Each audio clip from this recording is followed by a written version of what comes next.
nuk ka dyshime për personin, 48 orë të mbash një avokat të heqësh liri në mënyrë të jashtëligjshme, për mua bën vepër penale. Tani ai prokuror për bën vepër penale së bashku me gjyqtaren dhe oficerin e policisë gjyqësore.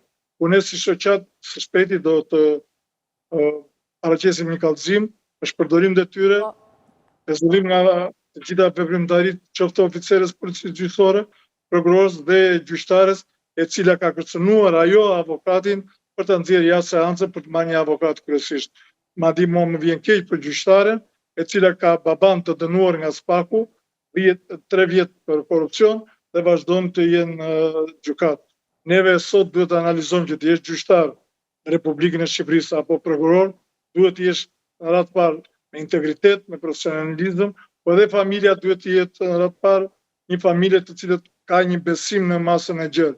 Po ti të gjykosh një avokat me babain të dënuar, për mendimin tim, kjo nuk shkon.